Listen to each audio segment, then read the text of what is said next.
And Eric is right over here someplace. Come on. Barron, grab it. He's the hottest one out there.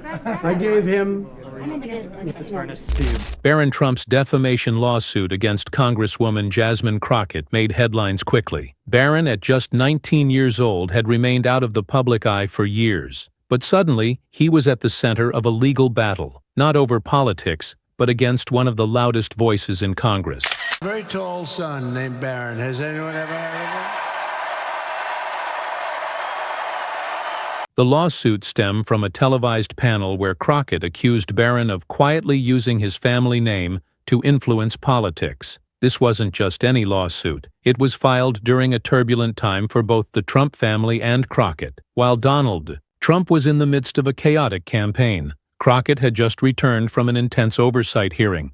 So, these guys don't play by any rules. They break everything.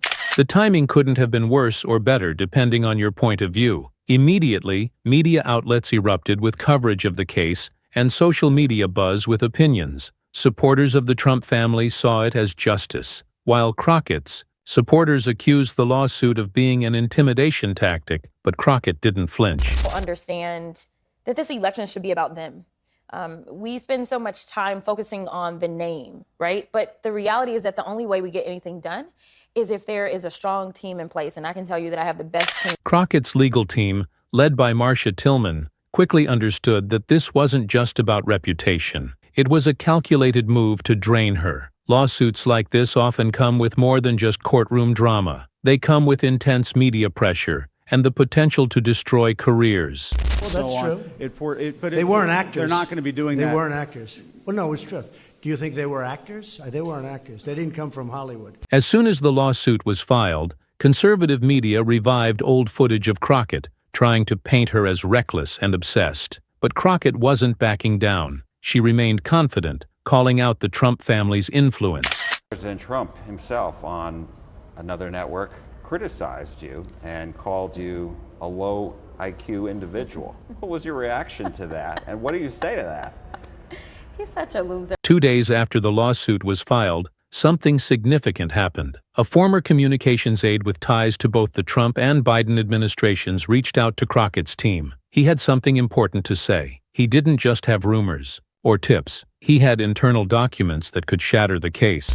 Just more distractions, to be perfectly honest. We know that Joe Biden is not currently in office. We know that chances are Joe Biden is not going to re-enter office, and so why are we spending our time on this? Was a crucial moment. The aide revealed that Barron Trump had signed off on a memo labeled Strategic Public Retaliation, which detailed a campaign to smear Crockett. This included using media influencers, targeting her on social media, and framing her as unstable. Barron's involvement wasn't just assumed, it was documented, and that memo was the key to changing the course of the case. When this evidence was presented in court, it completely altered the dynamic. What was once framed as a simple defamation case suddenly looked like a premeditated, coordinated smear campaign. Barron Trump wasn't just defending his reputation. He was trying to silence a political opponent. It's very nice to see you. It's very nice to see you. I gave him a shout out last night. The place went crazy. Barron.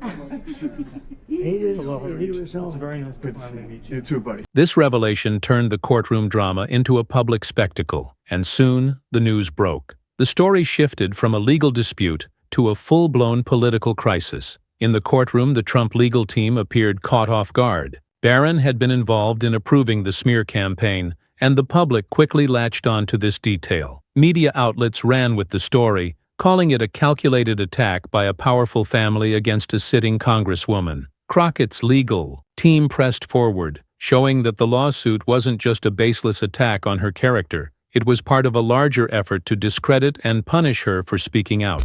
against me. It's something like low IQ and actually he has a really hard time. Now he just says my name. They've got this Crockett is what he says, you know, and it's like, I, for some reason, frustrate him, and most likely it's because I refuse to back down. In the end, the lawsuit was dismissed, but the damage to Barron Trump's reputation had already been done. The story had become bigger than just a legal battle. It was a cautionary tale about the abuse of power and the weaponization of the legal system. It was a lesson in how the wealthy and powerful use lawsuits not to win but to drain, intimidate, and silence. Throughout the case, Crockett never made it about herself. She focused on the larger issue, how powerful people can manipulate the system to punish dissent. She didn't care about winning the lawsuit. She cared about showing the public how the game was really being played. They continue to do is they continue to break things and make it more difficult for us to fix problems that people are facing. The media backlash against Barron Trump was swift. His legal team scrambled to contain the fallout, but it was too late. People were already paying attention. What began as a lawsuit to protect his name had turned into a public relations disaster. His silence spoke volumes. Jasmine Crockett continued her work, focusing on her constituents and not the media circus. But the case had changed something. Crockett had not only survived the attack, but she had exposed the truth behind it. She had become a symbol of resistance for many.